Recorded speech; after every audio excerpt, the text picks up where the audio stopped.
What's going on? Welcome to another episode of Off the Schneid. It's a great day. Today we're doing Mock Draft 1.0. Gone through all 32 NFL teams, figured out their needs, figured out what I think they're going to do and where they can improve. I've read all the tea leaves out there, put this together. I hope you guys like it because I worked extremely hard on it. I'm positive that not everybody's going to agree with me, but that's all right. You know, shooters shoot. And if you don't know by now, the Off the Schneid motto is, if you're afraid to be wrong, you'll never be right.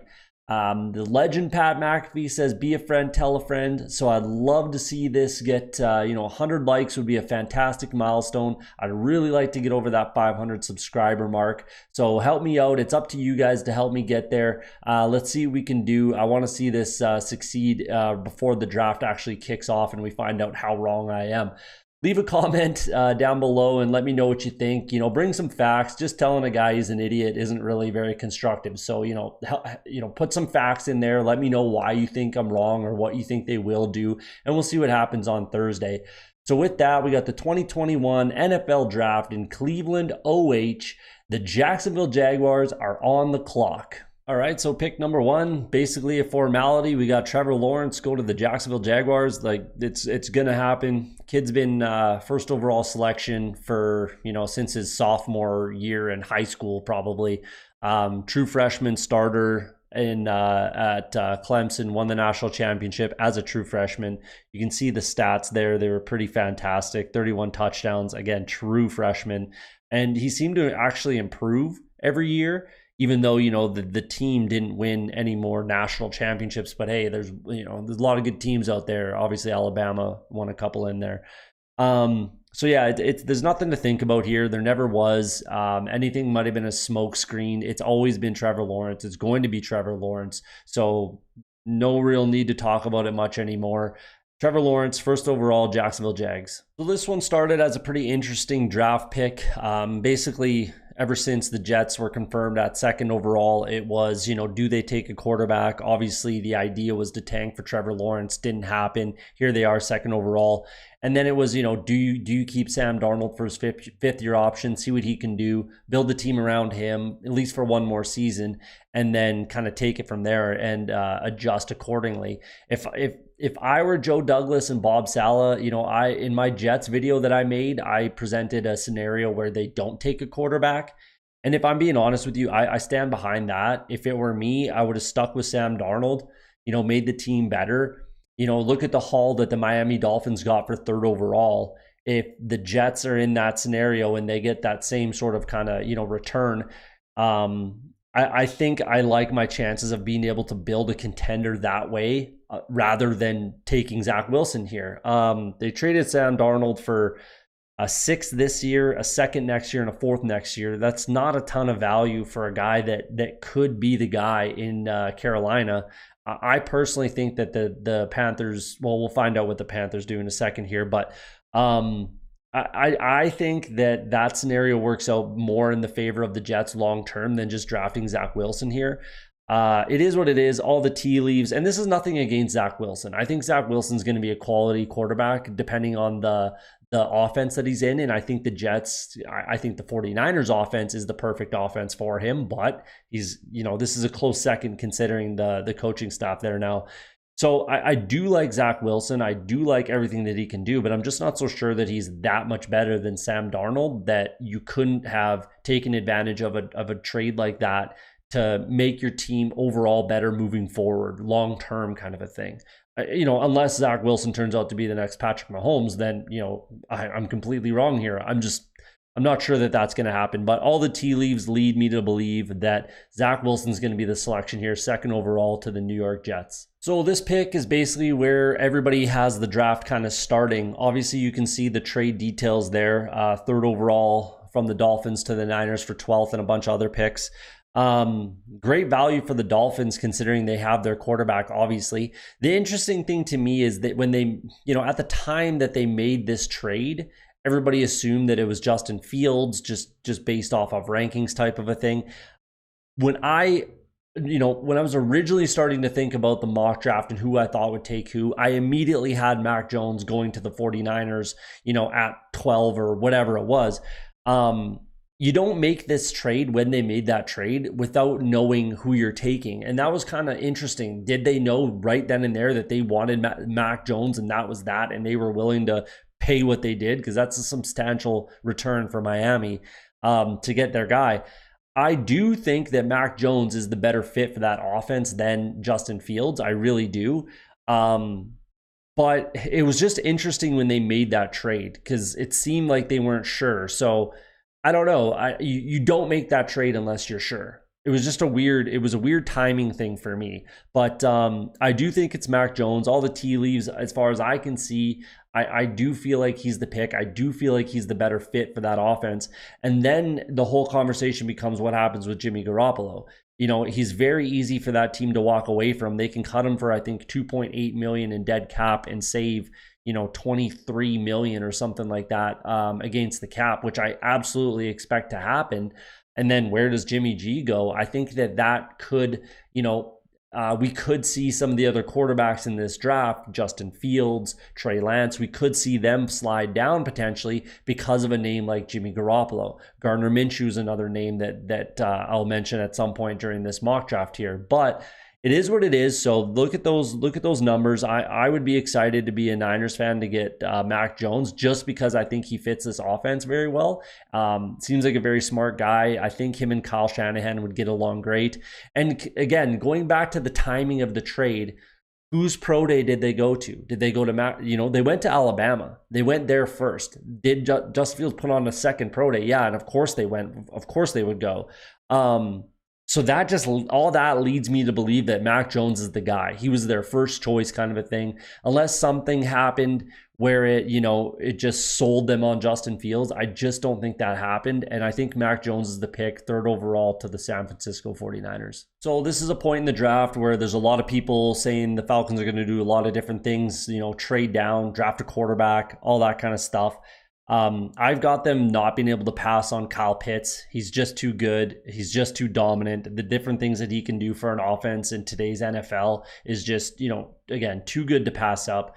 Arthur Smith is a tight ends guy, former tight end coach. He's an offensive minded type of a guy. And as far as taking a quarterback, it just doesn't make sense for me for the Falcons to take a quarterback right now.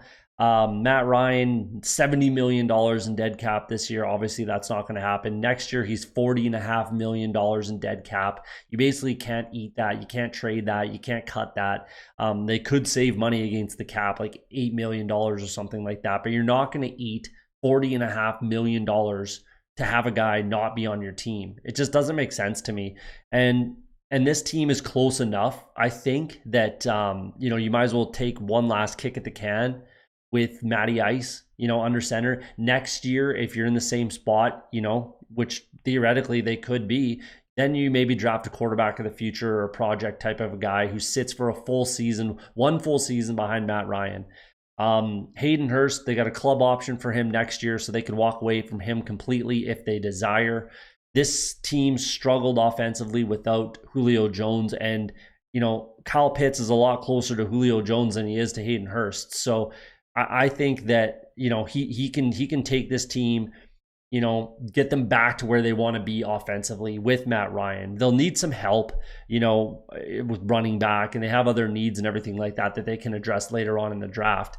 And with the capital that they've used on the offensive line, it's tough to kind of justify that to your fan base when you've got a guy like Kyle Pitts that should be a generational talent. All things are pointing to him being the best player in the draft this year besides Trevor Lawrence. So, and the best position player. So I just think all that combined, he's just too good for the Falcons to pass up. They go ahead and pick Kyle Pitts, Florida, tight end.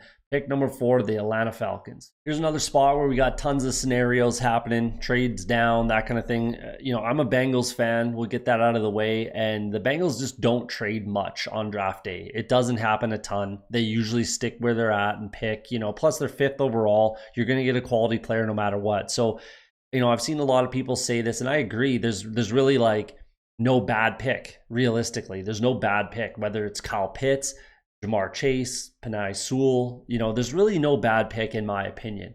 And my first, want for this team is Kyle Pitts. That's who I absolutely want the Bengals to select if he's available. I have him gone, obviously. So then, they got the LSU connection, and offensive line obviously is a need. Obviously, I'm not going to deny that, but Jonah Williams, former first-round pick, 11th overall. He's back from injury. Had a good year last year. Again, missed some games, but he's there. They go out and sign Riley Reif, who's a very good tackle. So you got right and left tackle pretty under control, in my opinion. They do need some help in the interior. They definitely do. I'll admit that. But I definitely think that they can get that later in the draft. Billy Price is still there as well, former first-round pick. Also, big deal there. You can't sink this capital into guys and then just move on from them. You got to give them a shot, and I think Billy Price can play on this line. Early second-round pick, there should be a lot of names out there, even some tackles that can slide to play guard at the NFL level, especially as a rookie. I just think that you need to make this offense a little more dangerous. They lost AJ Green, obviously, and if Kyle Pitts is gone, like I said, LSU connection with Joe Burrow, you gotta get him some more weapons, and I think you can show up that offensive line, later on in the draft, second, third round, maybe both picks. We'll take it from there, but that's what I got the Bengals doing. I wouldn't despise a trade down. And in the video that I made for the Bengals, I said it's either Kyle Pitts or Penei Sewell no matter what. And here we are. I have them taking Jamar Chase. But just everything that I've been hearing and reading, it seems like they're going to lean towards Jamar Chase. And do I agree with it 100%? I'm not so sure, but it is what it is, and I think this team will be better with him, and they can address the interior of the line later on in the draft. So there you go, 5th overall, Jamar Chase to the Cincinnati Bengals. I think I'm going to catch some heat for this pick, I really do, but I have them. I have the Miami Dolphins going offense on pick number 6 here. You can absolutely make a case that they go after Penei Sewell. I get it. But a bit of a common theme is going to be, guys, the Miami Dolphins, invested capital on the offensive line last season. They had 3 rookies starting on that offensive line, and we'll have 3 second-year guys starting on that offensive line this year. You don't just invest that capital and then move on the next season. You have to assume that you did your due diligence, you drafted well, and they're going to work out for you. You have to give them that opportunity to fail before you just move on. And I get it. Penei Sewell could be a generational 10-year Pro Bowler. I get it. But they drafted Austin Jackson, first-round pick, Robert Hunt, second-round pick, and Solomon Kinley, third-round pick last year. They have a ton of capital this year in this draft to shore up some of those. If there are any issues. I don't think there's any issues on that line. I think they'll be okay. And you need some weapons. Tua's going to need some weapons. The defense basically dragged this team into the playoffs last year, which was a surprise to most people. So they should be okay there. You have to address the offense at some point.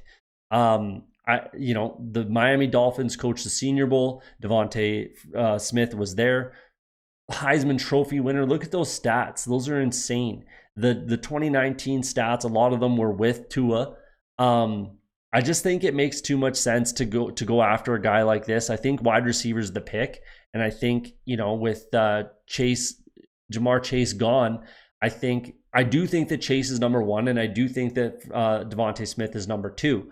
I think he makes this team that much better. I don't feel comfortable with Will Fuller and Devontae Parker as my, basically only wide receivers on my team.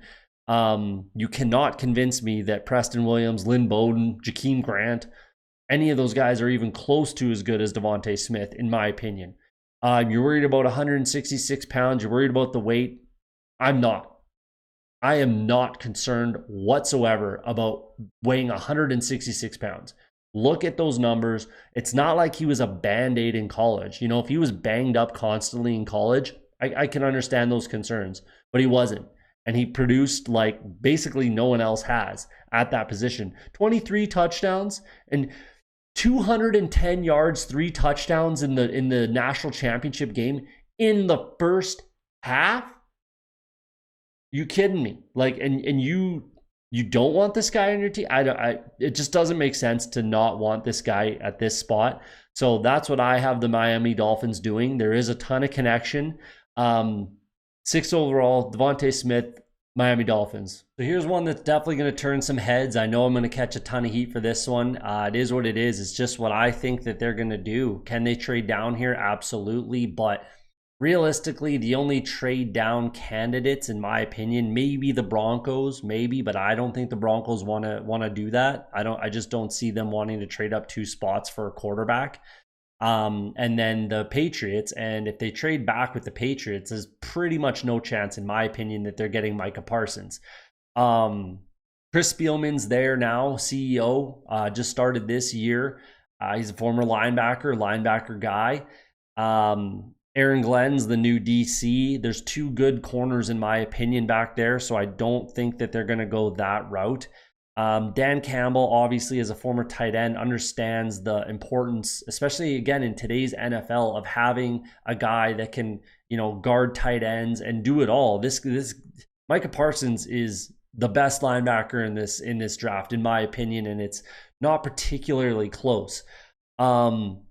There's offensive line needs, sure, but I think they like Taylor Decker. I think they like Terrell Crosby enough. Frank Ragnall's there. I think they like Jonah Jackson. I think they're okay there. And if I'm being honest with you guys, this is gonna be a bad team. The Detroit Lions are gonna be a bad team. If you look at the roster, their only real, if you could call it a strength, is on defense. They do have some playmakers there. Except for linebacker, that's a huge hole. They got Trey Flowers and Romeo Okwara on the defensive line. You got Amani Oruware and Jeff Okuda on the back end. You add a linebacker like Micah Parsons, and hopefully you can keep some points off the board and stay in some games. They're going to be running the ball a fair bit with Anthony Lynn there, and much like the Bengals, they're going to have to address the offensive line, especially the interior. I get it, but you can do that a little later in the draft, 2nd, 3rd round.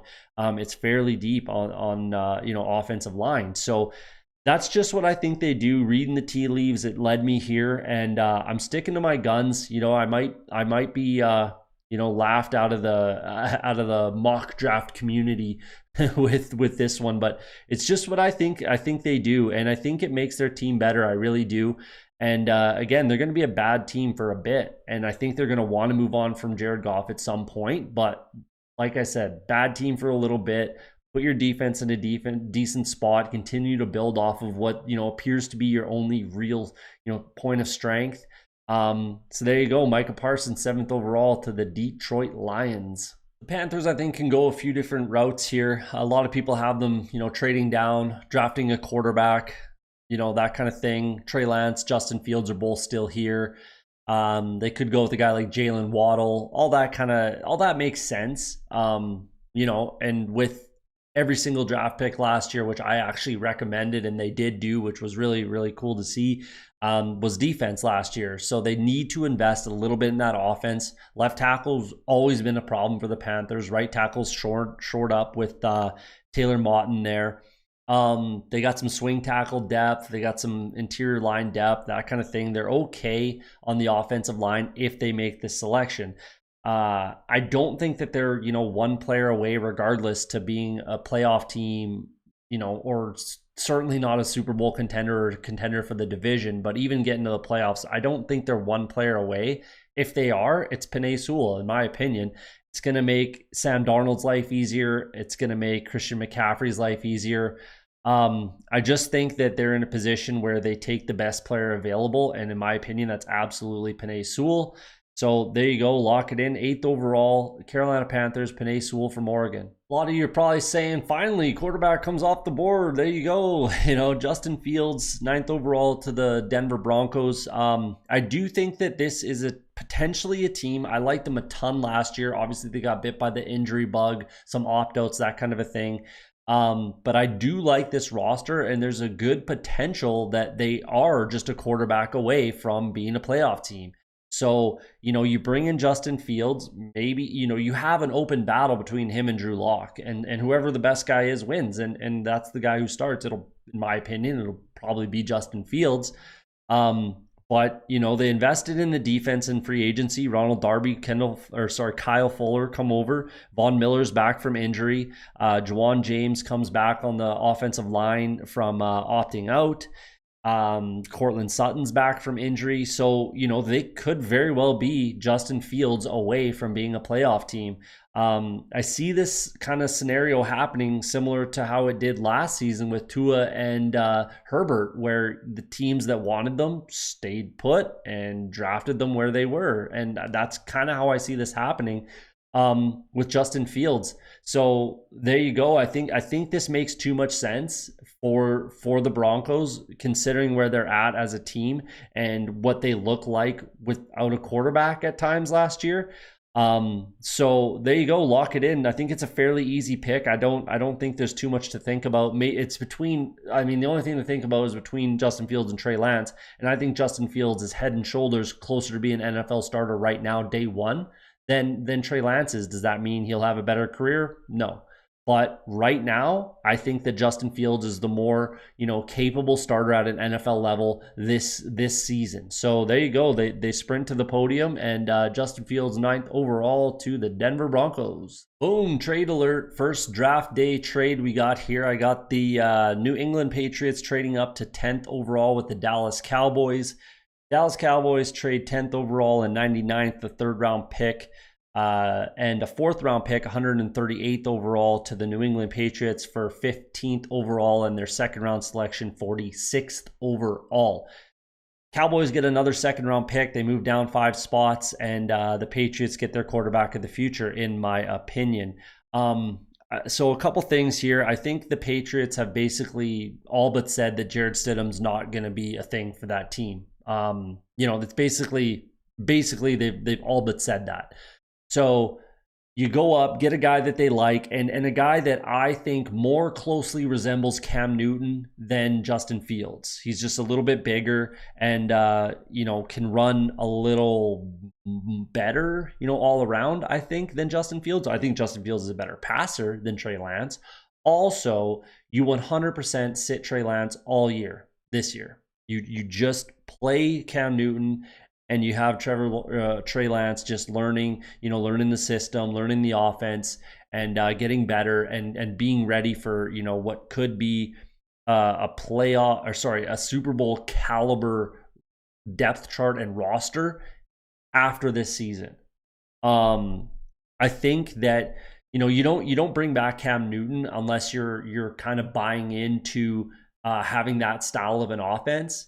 And I think that this further cements that style of offense here. They obviously, opened up the vault in free agency on the defensive and offensive side of the ball. I think they definitely still have a need for wide receiver, but with collecting that third and fourth, they obviously lose their second. But then they have a bevy of picks in the third and fourth rounds. And wide receiver really didn't work out for them in the first round, did it? So with what they have, their investment at tight end, their running game, offensive line, I think that, again, they could be another roster that's a quarterback away from, with this roster, being a Super Bowl contender, And maybe that's Cam Newton. Personally, I don't think that it is or will be. I do not think that the Patriots win the Super Bowl with Cam Newton. But, with Trey Lance, next season, they could have a decent shot there. And again, they've got a ton of depth with this trade, a ton of draft capital with this trade. Plug in any holes, bring in some depth and competition, that sort of a thing. And so there you go. There's the first draft day trade of the day. 10th overall, Trey Lance to the New England Patriots. Here's one that's definitely going to take some heat, so bring it on. Leave it in the comments. I'll explain my thinking here right now. Sean Spencer, defensive line coach for the New York Giants, was part of the recruiting, was a part of the recruiting process, bringing Jason Owe to Penn State. So there's that. Number 2, Joe Judge was at Penn State's pro day. Everybody's linking Micah Parsons to the Giants. I do too, if he's still available, but I have him gone a fair amount, before the Giants are up to select. They have switched to a 3-4 defense that fits what Jason Owe can do 100%. The dude is 6'5", 260, ran a 4.37. That is stuff that you cannot teach. You cannot teach that. So can they work with that? You better believe it. You better believe they can work with those measurables. They do need to get after the quarterback a little bit more. I think that they definitely have some pieces. They brought in Ifedi Odenigbo. They got Lorenzo Carter. And then a few other guys that can, help out. Carter Coughlin, O'Shane, Zemeniz, and Ryan Anderson can definitely help out. But, you got a guy like this,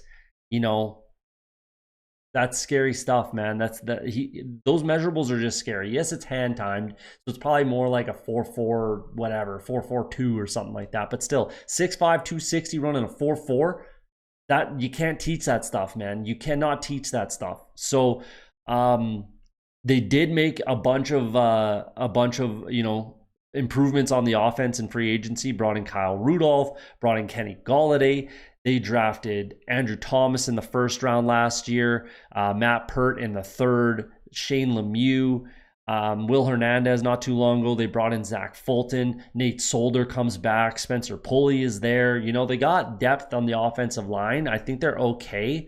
And again, you have to let these guys play. So you might as well bring in a game breaker on the defensive side of the ball, which I absolutely think Jason Oweh can be.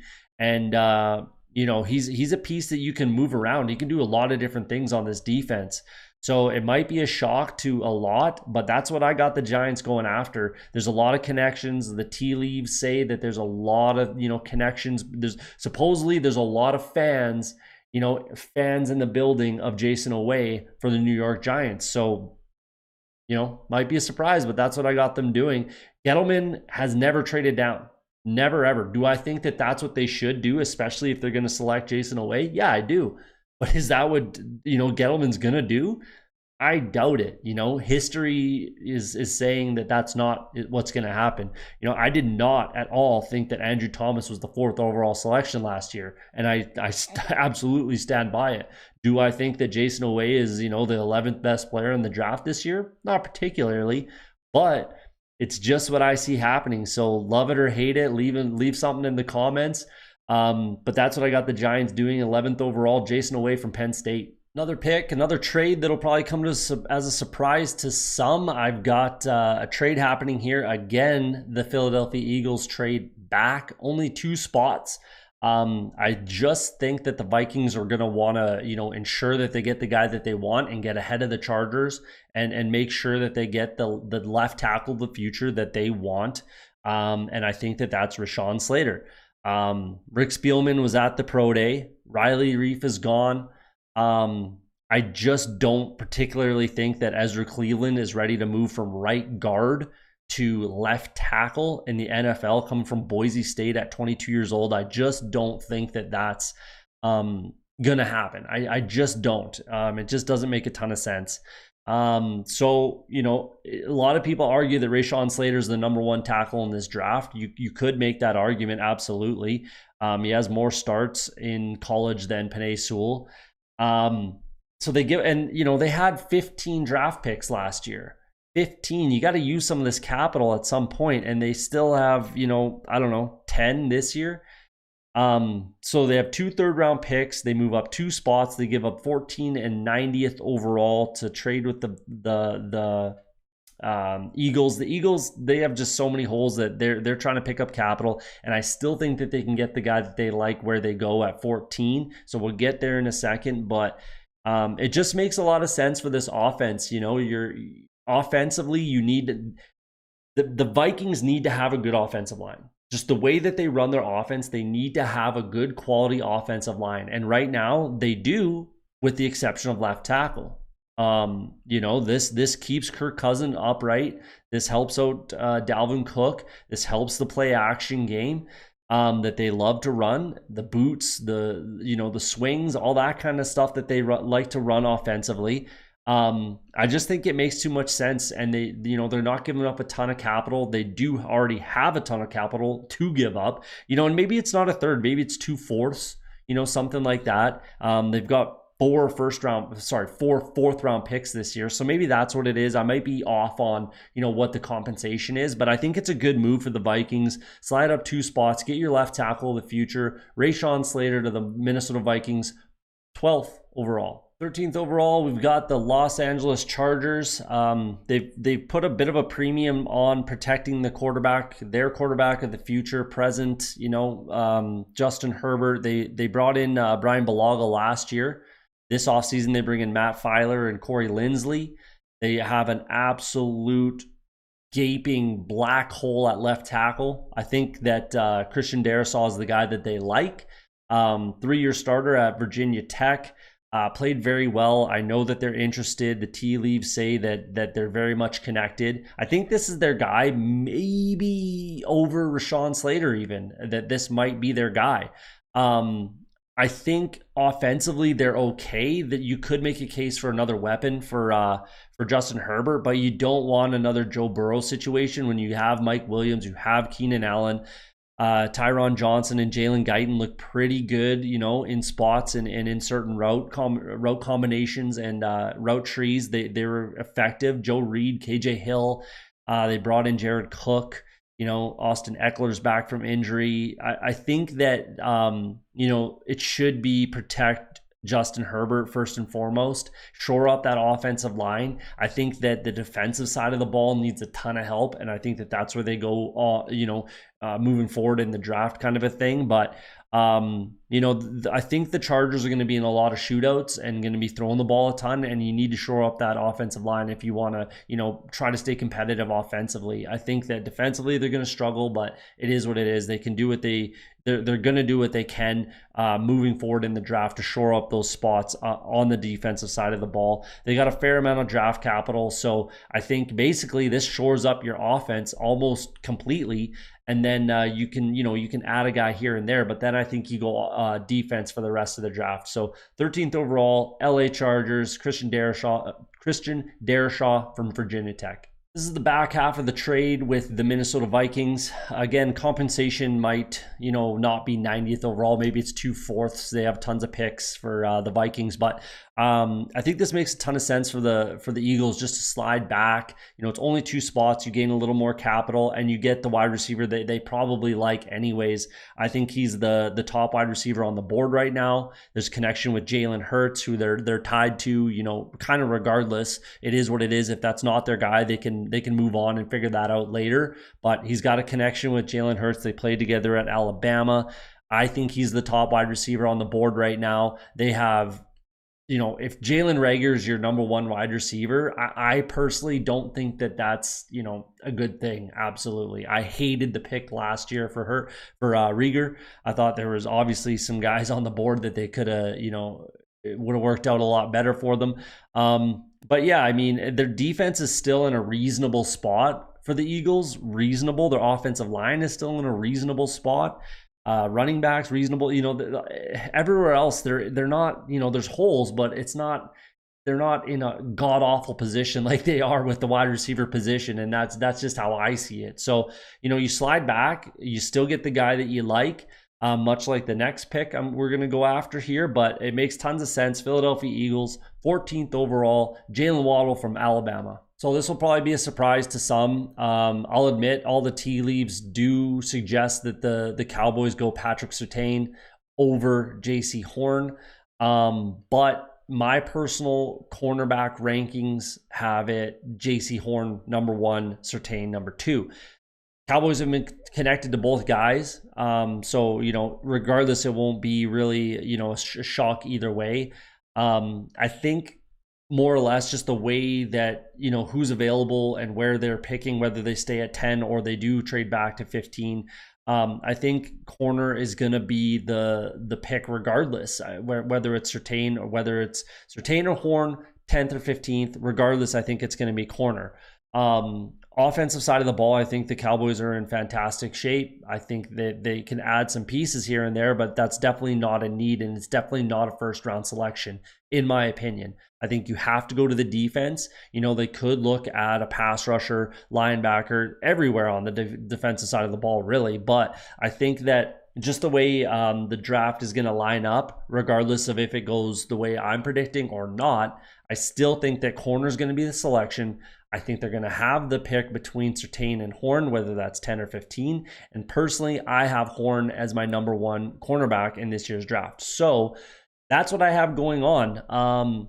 We'll see what happens. And again, I could very much be wrong, and it could be Patrick Surtain. All the tea leaves do point in that direction, but I just personally think that JC Horn is the guy, and I've had the Cowboys picking Horn for months now. So I'm sticking to my guns. I'm having them trade back and having that option, and going with the guy who I see as being cornerback number one. So 15th overall, Dallas Cowboys, JC Horn from South Carolina. So pretty much anyone watching would probably say that I have the last two picks, they should be flip-flop. Patrick Surtain to the Cowboys and JC Horn to the Arizona Cardinals. But I mean, they're both linked to both guys. I have JC Horn number one, Surtain number two. So that's how I have them going in the draft. So, there's a lot of talk about the Cardinals moving up in the draft to get a difference maker on offense, that kind of a thing.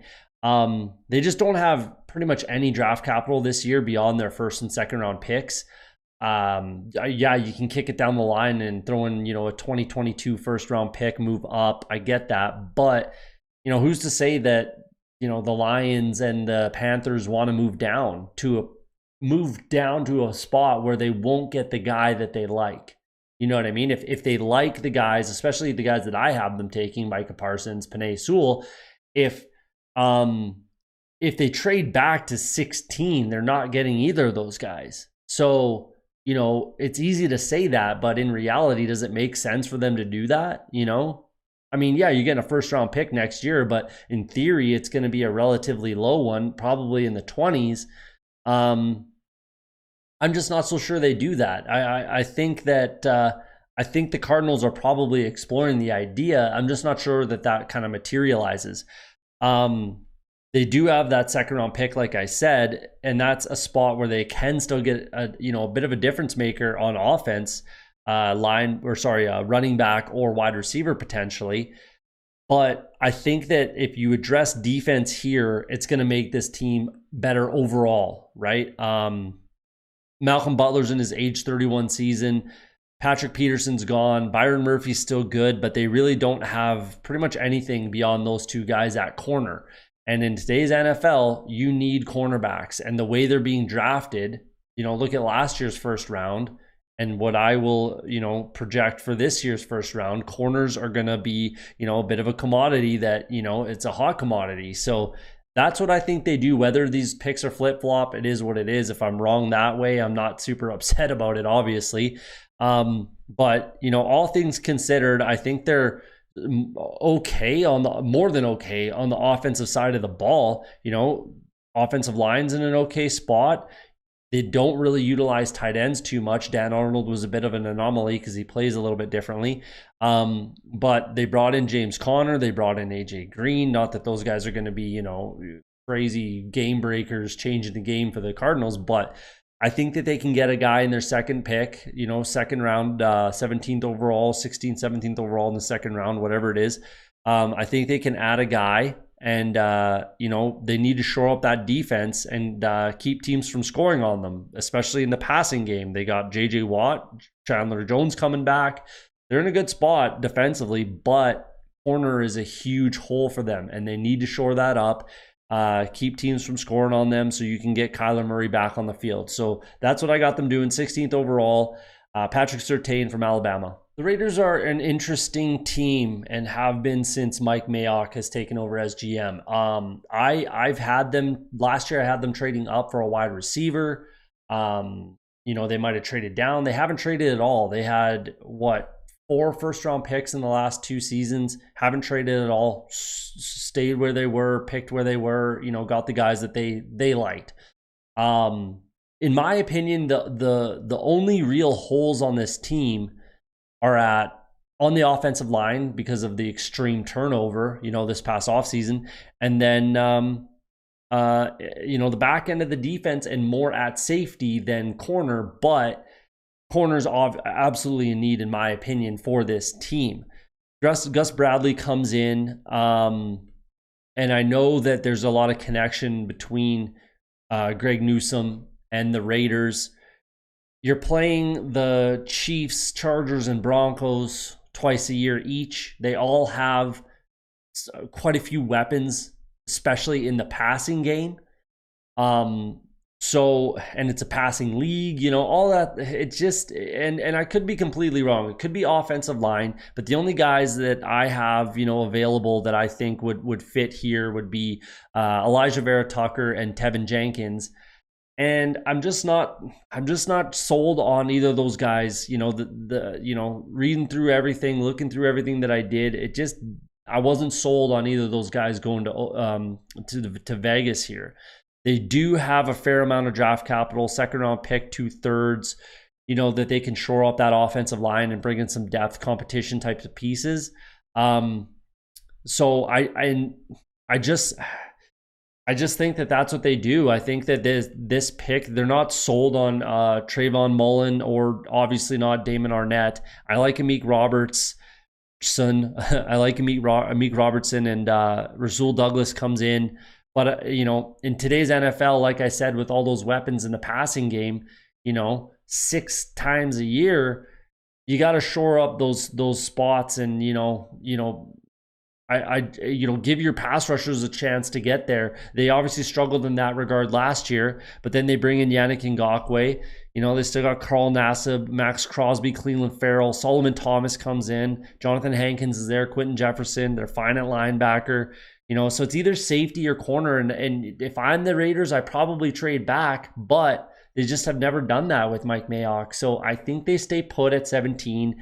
I think they go out, grab a guy who can help out this defense, more or less complete the defense. I still think they need a safety, but 17th overall, Greg Newsome from Northwestern. First running back off the board. I know a lot of people are going to get all over me on this one. 18th overall running back. It just doesn't happen anymore. Blah, blah, blah. But look at Najee Harris, man. He's just a difference maker. And for this team, I just genuinely think that the Miami Dolphins are a fair amount closer than I think a lot of people think.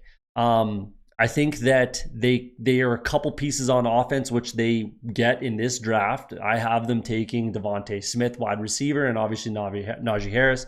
Running back, I think that they're a couple offensive pieces away, as long as Tua is the guy, from being a serious contender. With all the draft capital they put in the offensive line last year, they still have 2, top end 18th and higher, 4th and 18th, I think, second round picks this season to bring in some guys to help out that offensive line. And then you bring in 2 game-breaking, absolute difference makers on offense in Harrison Smith. That defense was top 5 last year, could be even better. I think that these 2 pieces on offense puts the Miami Dolphins in some, definitely a contender to win the division against the Bills, and then absolutely a playoff team, and, pushing for that AFC championship game. So that's what I got them doing. I don't think, obviously, I don't think that Najee Harris is there for them in the second round. I really don't. I have Najee Harris as my RB1, and then Travis Etienne as my second running back coming off the board.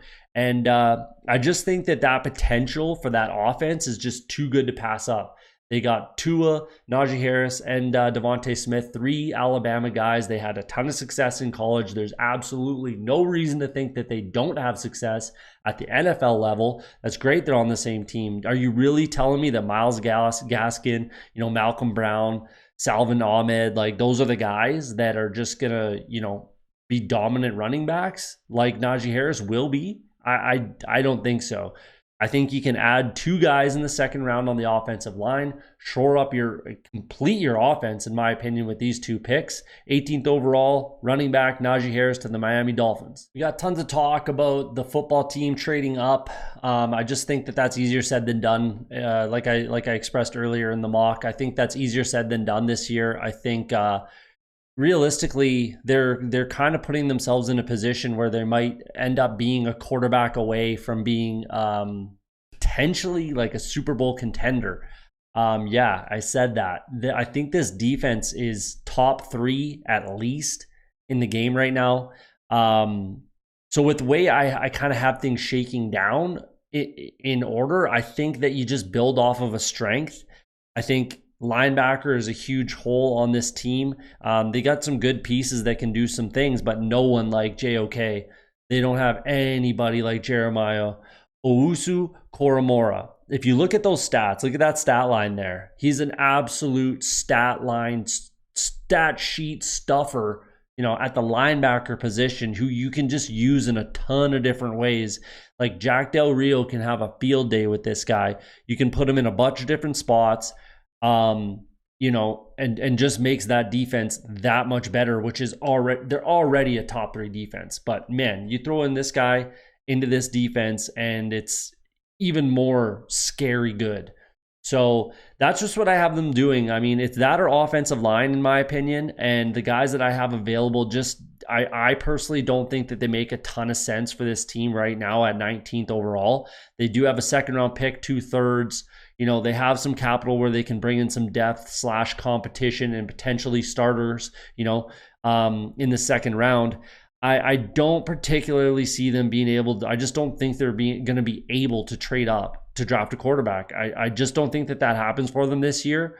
Could they trade back? Maybe, but they won't get this guy if they trade back. So I like Jeremiah Owusu-Koramoah, 19th overall from Notre Dame to the Washington football team. 20th overall, we got the Chicago Bears. Again, a lot of people have them trying to trade up for a quarterback. I just don't think that they're a quarterback away from being, a contending team. I think that there's too many holes on this roster.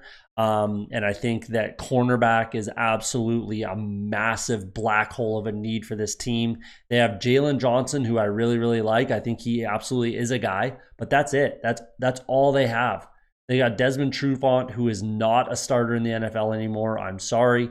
Artie Burns never quite got there. He's still only 26, so, he could, but that's pretty much it. Duke Shelley, they need some help. Their safeties are in an okay spot. The defense as a whole is in an okay spot, except for corner. They absolutely have a huge need there. Their offensive line is still, it's still okay. Jermaine Ifedi and Elijah Wilkinson come in. They still got Cody Whitehair. James Daniels is absolutely a guy. They could improve on Charles Leno for sure. Wide receivers, a big need. Obviously, they still got A-Rob. I was way too hard on Darnell Mooney. I think he is a guy. I like him. Anthony Miller's still there. It might not be a good situation, but he's still there. Jimmy Graham, Cole Kmet, they have some pieces, and I just don't think that they quite have the capital to get up to draft a quarterback. And then, I don't know. Gardner Minshew's a name that's out there as well that I think is a great fit here. Makes tons of sense if you ask me.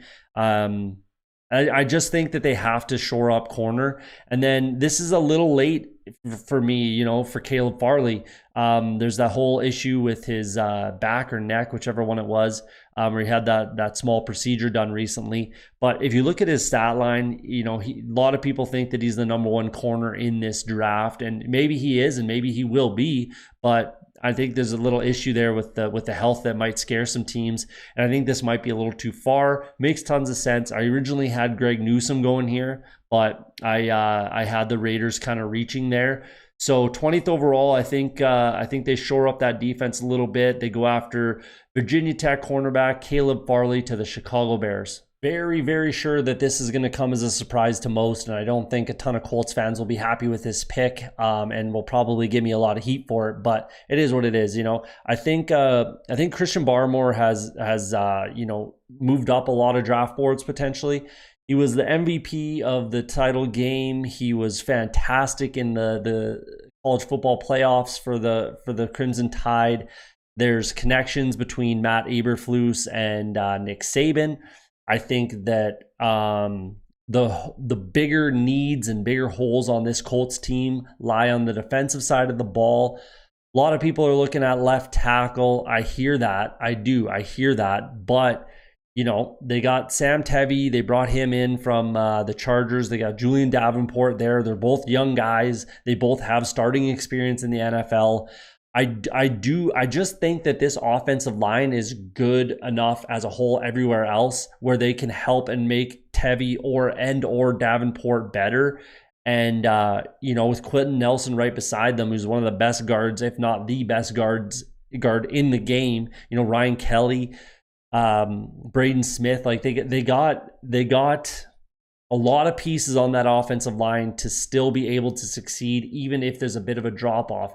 And Anthony Costanzo wasn't some phenomenal left tackle last year, right? Like, so, you know, and maybe Sam Tevi gets a bit of a bad rap because that Chargers offensive line wasn't that great last year. The turnover there is extreme, you know, and is that all Sam Tevi's fault? Maybe not. You know what I mean? I just think that there's too many holes on the defensive side of the ball. You know, and I again, another thing, I don't think that there's an outside pass rusher that's that so much better than Christian Barmore here. You put him alongside DeForest Buckner, and that's pretty potent, man. That's going to help out those edge rushers a ton, right? That I think are a little, you know, subpar. Maybe some raw type guys, Tyquan Lewis and Isaac Rochelle, you know, some raw type just pass rushers where, you know, if you got the interior guys are getting doubled, you know, DeForest Buckner commands a double team a lot of times. And then you got Christian Barmore, who's looked great and kind of started to push his way up draft boards. I just think it makes a bunch of sense. You know, you got a lot of decent coverage safeties, corners, but not guys that are like locked down, right? TJ Carey and Xavier Rhodes, are not, you know, locked down corners by any means. Neither is Rocky Sin. Kenny Moore, you know, like Kenny Moore is one of the better nickel guys in the game, but I just think that their defense is the biggest point of need on this Colts roster. And I think they need to attack that before moving to the offensive side of the ball, even the offensive line. So that's what I got them doing. I mean, love it or hate it. I think most Colts fans are probably going to hate it and think I'm an idiot and say all kinds of nasty things in the comments, but bring it on. It is what it is. That's just what I see. And I feel like this is a good move for them, long-term, present, and future, in my opinion. And I think that they can shore up some other positions a little later on in the draft, you know, bring in competition. They got a second round pick, you know, no third. So they don't have a ton of capital, and they need to be sure, you know. I know Nick Saban likes Barmore. It is what it is. This is just what I think they do. So there you go, 21st overall, Christian Barmore to the Indianapolis Colts. So this is kind of a pick that I hummed and hawed about a fair bit. I think that there's three guys that they select with this pick at 22. I don't think they trade. I think they stay here. It's either Rashad Bateman, who I have them taking, another Mississippi wide receiver to join A.J. Brown, and that's Elijah Moore, or Tevin Jenkins, right tackle. For me, those are the only three picks that I see them, and they're all on the board right now. So it's a matter of who they like the most. I know general manager was at the Minnesota Pro Day, which I think says a lot because realistically, Bateman's like the only guy that would really make sense for him to be there for. Obviously, Elijah Moore could be that guy, but he's just a bunch smaller than Bateman. And I just think I think Bateman can just do a little more. I really do. I think he's the more complete wide receiver than Elijah Moore. So that's where I think they go. You know, they made some improvements on the defensive side of the ball. Brought in Janoris Jenkins. Bud Dupree obviously is a huge pickup, and then Danico Autry comes in as well. So I think that with those improvements on defense, they definitely go offense, and it's either wide receiver losing. Here's the thing: they lost Corey Davis and Jonnu Smith. If it was one or the other, that might change things. It would change things for sure. But losing both of those guys, I think they absolutely have to add another weapon for Tannehill. Josh Reynolds comes in from the Rams, which is good. That's a great pickup. I absolutely love it for this team. I really do. But beyond A.J. Brown and Josh Reynolds, there's really not a ton of pass catching, you know, potential here for this team. Anthony Ferkser, I think, will be okay at the tight end spot. I think that will be fine. And Jared Pinkney, I like as well. But you need another option for Tannehill, absolutely, in a more offensive type of an NFL that we're living in. I think they have to replace Corey Davis. You know, Khalif Raymond's gone too. So I think that it's either Bateman, Moore, or Tevin Jenkins at right tackle. They absolutely have a huge hole at right tackle again after the Isaiah Wilson experiment after Jack Conklin left. So it's either, Jenkins, Bateman, Moore. I have them taking Bateman. It's just the guy that I think they like the most. They do have some capital later on in the draft where they can just address right tackle, second round pick, 2/3, a fourth. They can address that, bring in one or two guys to compete. They brought in Kendall Lamb to be a competition guy as well. So I just think that it's the best guy available, and maybe that's Tevin Jenkins, but I think they need to go wide receiver, and they go ahead and grab Minnesota wide receiver Rashad Bateman to the Tennessee Titans at 22 overall. Obviously, new quarterback in town with the Jets. Zach Wilson, all signs point towards him being the starter next year. I think, a lot of the logical move is protect your new franchise quarterback and go offensive line. But I actually think the Jets offensive line is in a pretty decent spot. Obviously, Mekhi Becton, first round pick last year. George Fant is there. Chuma Odega is a swing tackle there. They got some depth in the interior with, Dan Feeney coming in with, Greg Van Roten they bought in last year, Connor McGovern, Cameron Clark. I think they have enough depth and some good competition pieces there, and they can add later on in the draft to that offensive line. I think this is a way you take some of the pressure off Zach Wilson. Their running back situation is not good. I personally think that Tevin Coleman might be the number one back there right now. There's a lot of connection between Etienne and the Jets. I'm not so sure he's going to be there with their first pick in the second round. It is an early selection in the second round. So realistically, if you're a Jets fan and if you're the Jets, what's the difference between taking Etienne at 23 and trying to take him with the 34th or whatever it is, right? What's the difference there really? So I just go ahead, take the guy right now where I know I'm going to get him. You take your running back of the present and future. You take a little pressure off Zach Wilson. That makes that offense in a pretty good spot, if I'm being honest. Corey Davis comes in. Denzel Mims is hopefully healthy. Keelan Cole comes in. You still got Braxton Berrios, Jamison Crowder, Chris Herndon, and the defense definitely needs some help, but they got a fair amount of capital. They got the early second round pick and 2/3, an early third round and a second third round pick. They got a lot of capital, so they can add those pieces later in the draft. You might as well more or less complete your offense and take a little bit of pressure off Zach Wilson. So there you go, 23rd overall, New York Jets select Clemson running back Travis Etienne. So there's another reason why I have the Dolphins picking Najee Harris at 18 and Travis Etienne at 23. The Steelers are sitting there with basically no starting running back. You got Benny Snell, Anthony McFarland, and Kellen Ballage. As they're in their kind of running back room. I don't think, I do think, if either of those guys are there right now at 24, the Steelers pick them. Outside of that, I think you have to try to keep Ben Roethlisberger upright. For the first time in a while, there's been some turnover on the Steelers' offensive line. And, they're going to need some guys to come in and help out. And I think Tevin Jenkins is that guy. He's started, as you can see, across the offensive line, right tackle, left tackle mostly. I think he's going to be a right tackle. I think they need a right tackle. It just makes the most sense here to pick this guy.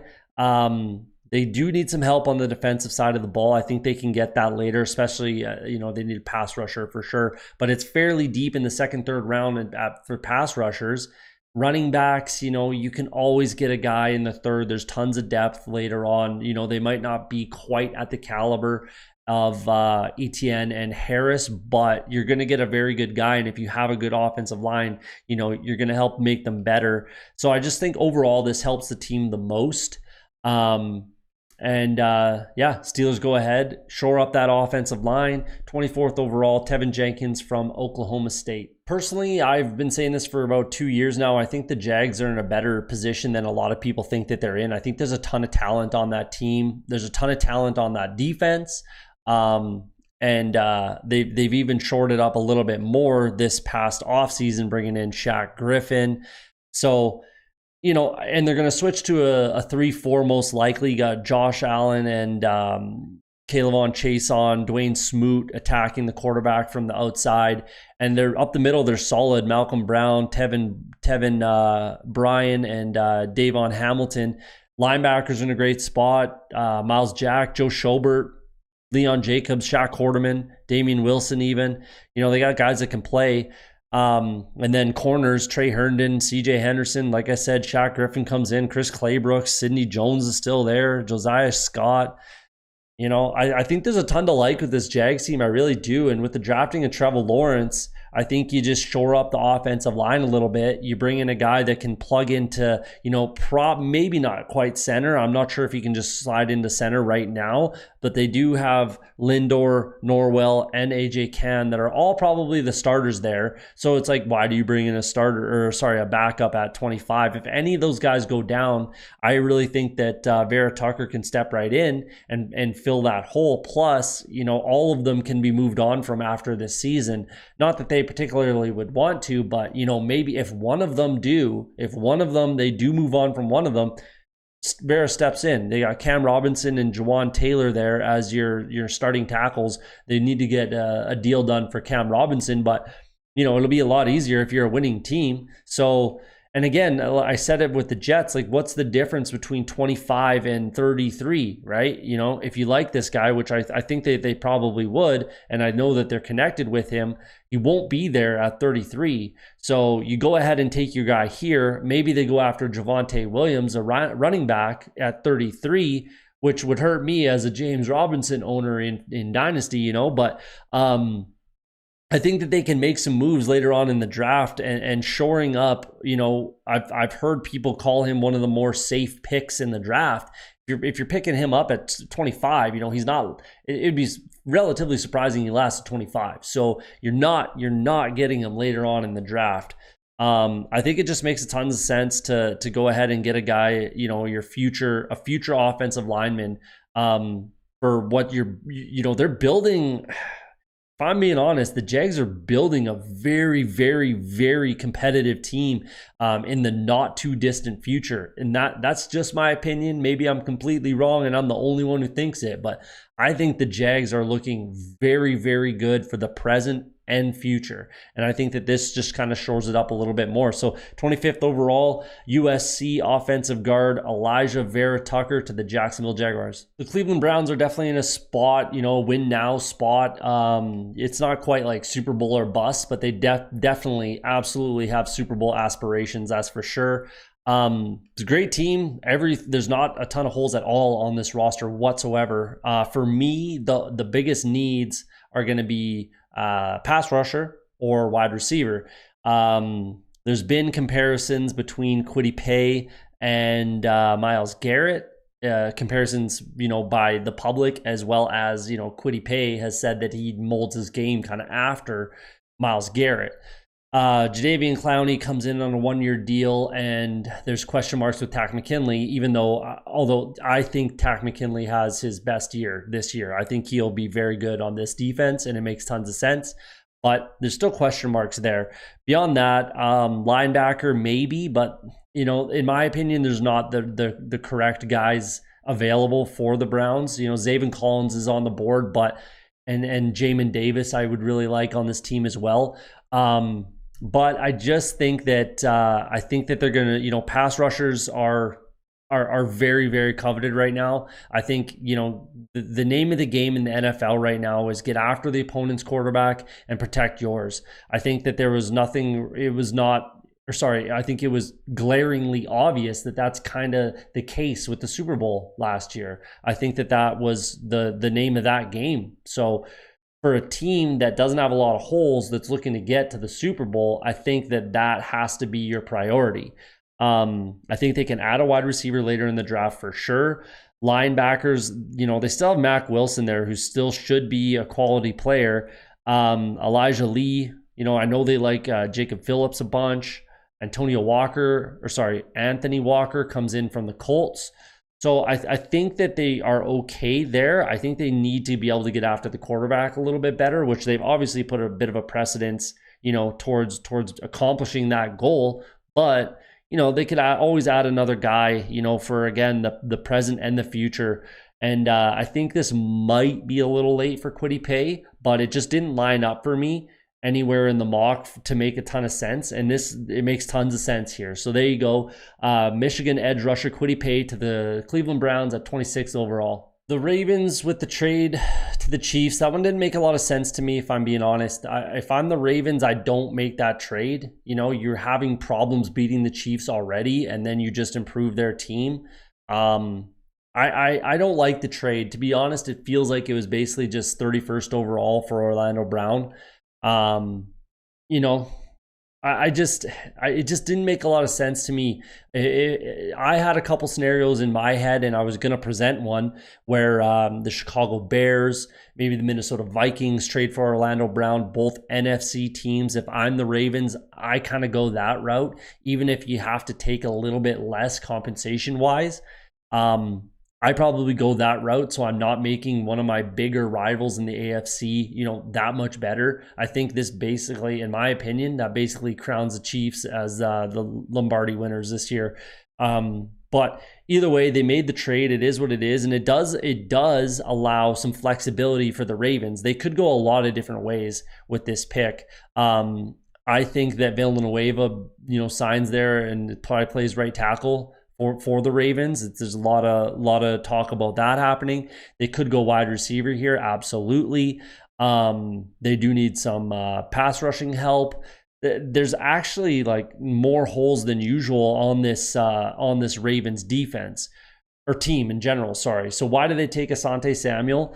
I just think that there's a lot of, everybody basically below them has a lot of interest. I know the Ravens have interest in Samuel, and everybody below them seems to have interest, and he could get picked by any of those teams: Saints, Packers, Bills, potentially even the Bucs, right? Being Florida. So I just think it's either they take him here, or, you know, absolutely you could go with any pick thereafter, you know, before their 31st. So I just think if they do like him, like I think that they do, he's been rising up boards. I think that they go ahead and just grab him here and shore up that defense a little bit more. So there you go. That's just what I think happening. Just reading the tea leaves. That's kind of it's just the feeling that I get. And I think they go ahead and grab Asante Samuel, 27th overall, to the Baltimore Ravens. I think the Saints are in a bit of a conundrum situation right now. It's win right now, or this might fall apart on you. And that's just the way that I see it. You know, I think that they have to get things going. They still have Super Bowl aspirations, even though Drew Brees is now retired. But I think it's a win right now, or else this whole thing can blow up on us. Obviously, they're up against the cap. Guys are getting older. Their window is closing. So it's either wide receiver. For me, it's either wide receiver or corner. They lost Janoris Jenkins. They lost Emmanuel Sanders. It's kind of even, right? They're kind of just, what do you do? Which one do you go with? Which route do you take? And you're damned if you do, damned if you don't type of a thing. So, you know, they just take the best player available on their board, in my opinion. And in my opinion, that's Elijah Moore. I think he will fit that offense very, very well. Michael Thomas is realistically the only, you know, wide receiver that they can rely on. Jared Cook is gone as well. Adam Troutman's going to step in and hopefully be that guy, but you know, and their offensive line is still in a very good spot. Their defense is still in a decent spot, but that window just feels like it's closing on the Saints, and they need to win right now. And in order to keep up offensively, especially with Drew Brees now gone, and you got this competition between Jameis and Taysom Hill, whoever wins, wins. But, you know, you're going to need some playmakers. Absolutely. They obviously struggled quite a bit on offense without, you know, Michael Thomas being there. But with Michael Thomas and Elijah Moore now, that gives either Jameis or Taysom Hill, you know, another weapon that they can absolutely rely on in a downfield threat. If you look at his stats, I know Ole Miss has a bit of a run and gun type of an offense. But, you know, he's averaging 11 catches a game, 150 yards and a touchdown in the SEC. So, you know, this might even be a touch late for Elijah Moore. I had Bateman going a bunch higher, but I think that this just makes too much sense. And then they have to address the back end of that defense in the second round and moving forward in the draft. But this more or less, in my opinion, kind of shores up that offense for the Saints. And then, like I said, look to the defensive side of the ball moving on so you can win now, because that's absolutely where they're at. And they need to win now. That window is closing by the year. Absolutely. So there you go. That's what I think they do. Saints 28th overall. They go after Mississippi wide receiver Elijah Moore. I honestly had Zaven Collins going a bunch higher than this originally. I'm a touch concerned coming in at 270.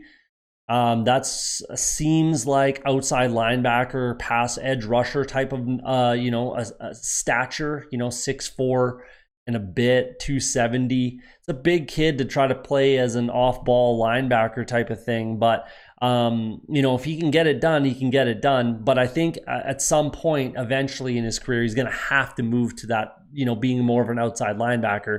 And that fits what the Packers like to do. So he can kind of play like a hybrid role for them, which I think would excite the Packers. They definitely need some help at linebacker, in my opinion.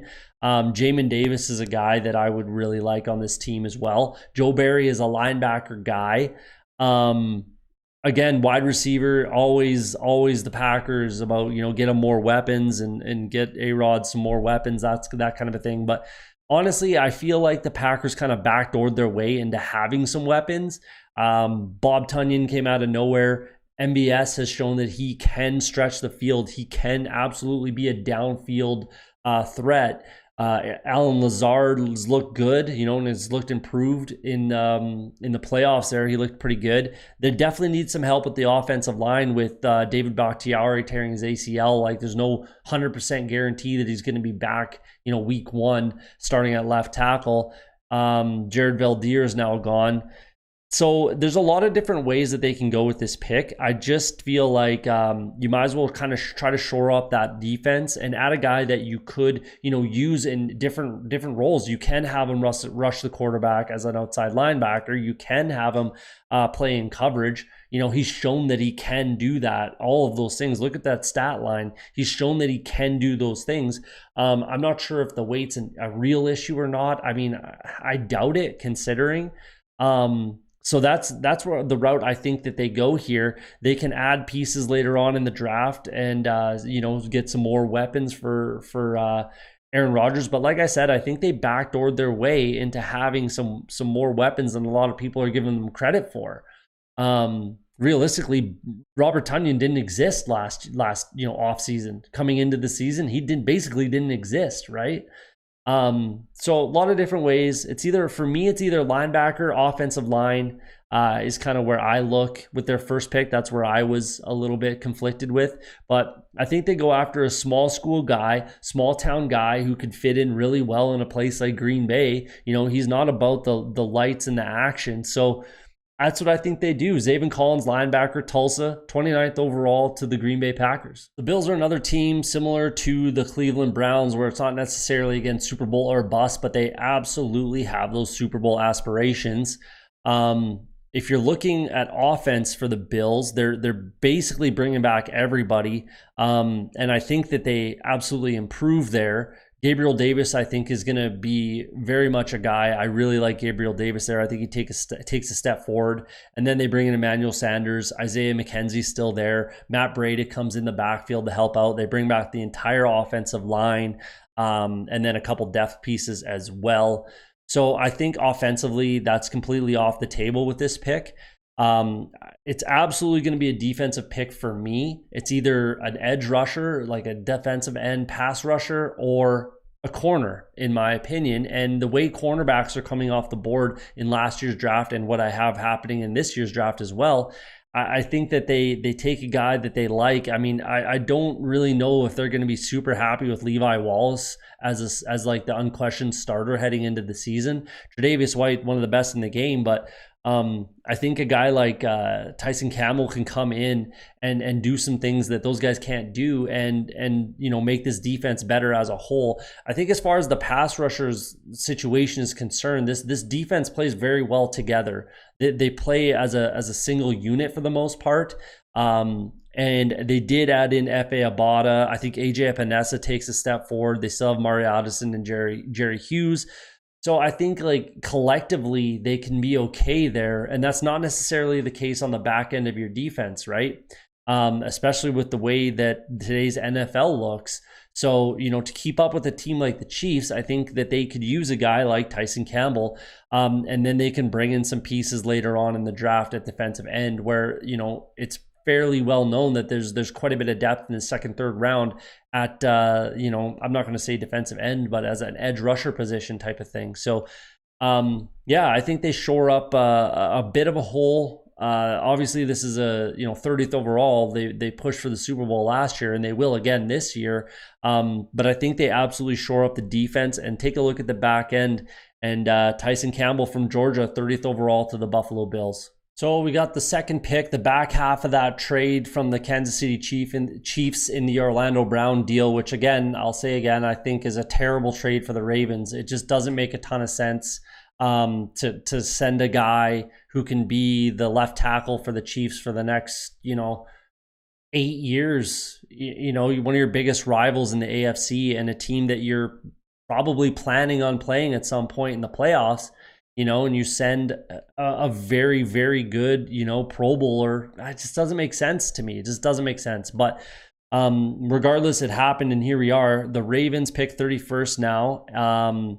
And I see the Ravens as being in a relatively similar position as the Saints, just mostly on the defensive side of the ball, where they're in like a win right now. We need to win the Super Bowl now kind of a team, or else that defense is going to start to slowly fall apart. Derek Wolf's getting up there, Brandon Williams getting up there, Calais Campbell's getting up there. They do have a couple pieces. They got Justin Madubuike who can play, but they're going to need to shore up that defensive line fairly, short order over here. So as far as getting after the quarterback, they definitely need to be, looking at that as well. So that's why I have these two picks on defense. Just shoring up what's it's a strength right now, but it won't be moving forward. So you might as well shore that up while you have the luxury of being able to kind of do that. I don't think that the offense is in like some horrible position where they absolutely need a wide receiver to be able to move the ball up and down the field. Like I don't believe that. I really don't believe that that's the truth with this offense. So, and again, you got assets that they can pick up some weapons later on in the draft.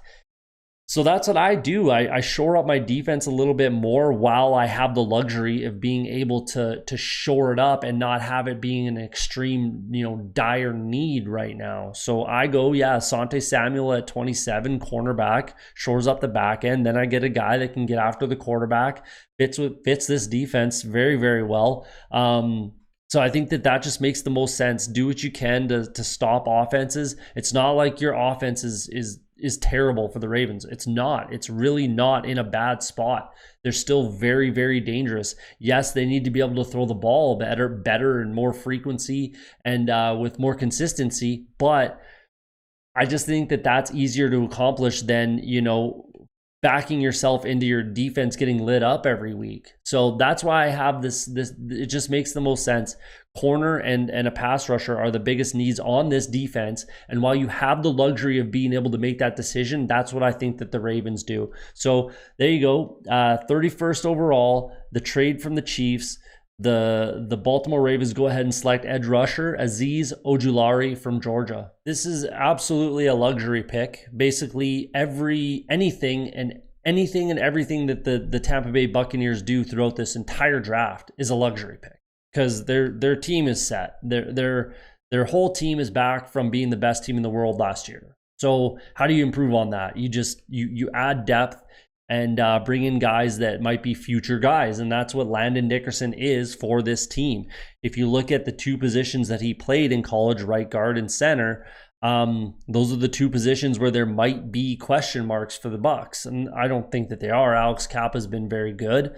And Ryan Jensen has been fantastic. But, they can walk away from Ryan Jensen at any point. And Alex Kappa for that matter.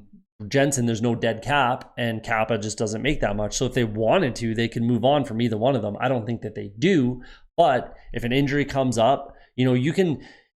There's a lot of value in having swing tackles that can play left and right depending on injury. Just having a swing tackle, right? This guy's a swing interior lineman. he could play anywhere on the interior line. So, I mean, like I said, every pick is a luxury pick. I think that those are the only two real needs for this team, if you want to call them needs. It's offensive line depth, and they do need to add a complementary pass rusher. That they do need. They definitely need to bring someone in that can back up and spell Shaq Barrett and Jason Pierre-Paul. But like I said, anything and everything that they pick throughout this entire draft is a luxury pick. They're the best team in the world. They bring everything back. They look fantastic. They're probably going to go to the Super Bowl again and lose to the Chiefs, but here we are. So that's what I think they do. 32nd overall, Tampa Bay Buccaneers go out and select their center of the future, Landon Dickerson from Alabama. So there you go, guys. I hope you enjoyed it. Thanks for the watch. Do me a favor, hit that like and subscribe button. As Pat McAfee would say, be a friend, tell a friend. Thursday night is going to be fantastic. Don't forget to follow me on social media as well. You'll see me tweeting throughout the draft. And let me know what you think in the comments. As we always say with Off the Schneid, if you're afraid to be wrong, you'll never be right.